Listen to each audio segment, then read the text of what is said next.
A noção de cultura surgiu como explicação das diferenças entre os povos, quando os determinismos biológico e geográfico estavam superados. Em 1690, John Locke já tentava demonstrar que a mente humana é como uma caixa vazia, dotada apenas da capacidade ilimitada de adquirir conhecimento. Entretanto, foi Edward Tylor quem primeiro sintetizou o conceito de cultura, definindo-a como um complexo que reúne conhecimentos, crenças, arte, moral, leis e costumes, socialmente adquiridos e transmitidos. Em seu parecer evolucionista, as sociedades consideradas primitivas atravessariam um processo histórico idêntico, que as conduziria a um estágio superior, a civilização. Tylor acreditava em uma natureza comum a todos os povos, contestando a concepção vigente, segundo a qual os europeus seriam naturalmente mais desenvolvidos que os demais povos. Já o particularismo histórico de Franz Boas considerava cada sociedade como resultado de um processo histórico único e incomparável. As culturas humanas passaram, então, a ser observadas em sua diversidade. Nas palavras de Franz Boas, são as investigações históricas que convêm para descobrir a origem histórica deste ou daquele traço cultural e interpretar a maneira pela qual toma lugar num dado conjunto sociocultural. Alfred Kroeber defendia que os padrões culturais vão além dos instintos. Para ele, o homem se distancia dos outros animais porque suas características biológicas estão subordinadas à cultura. Por meio dela, podemos nos adaptar aos diferentes ambientes ecológicos. O fato de nossos comportamentos não serem determinados por condições biológicas é o que nos torna essencialmente culturais. De acordo com Bronislaw Malinowski, a resposta da cultura às necessidades dos seres humanos é a função que consistiria em uma instrumentalização social visando a sobrevivência do grupo.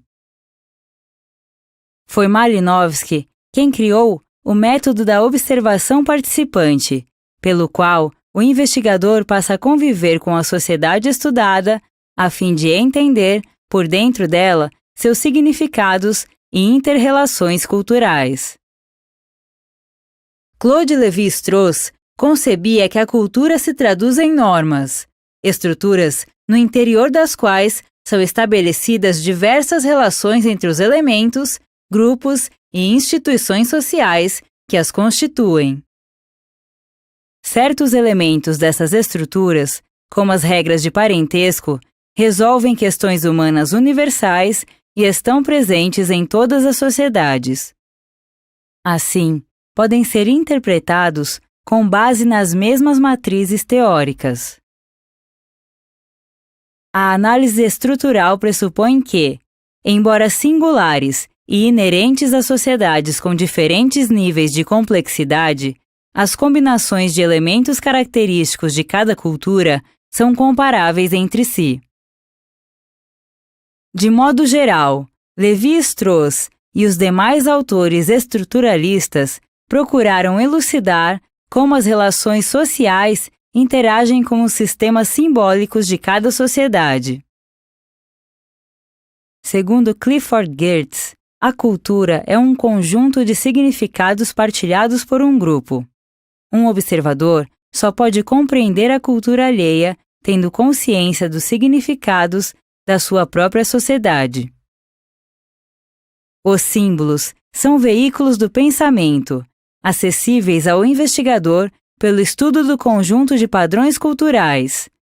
Os significados orientam a ação do homem e é neles que está a pauta do estudioso da cultura. Marshall Sahlins pensa a cultura como a organização das experiências e ações humanas por meio de instrumentos simbólicos. As sociedades evoluem de forma plural. Ao tomarem contato com culturas estrangeiras, atribuem novos significados às suas tradições.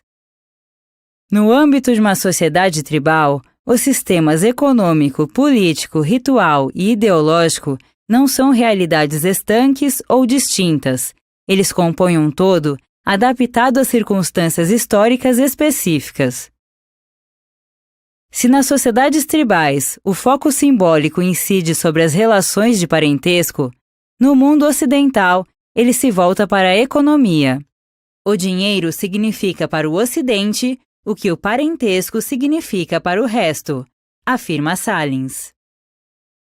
Para Roberto da Mata, o Brasil e seu povo são explicados por meio de suas autoimagens, como as festas e as manifestações populares, da literatura e da arte, das leis e regras, dos costumes e esportes.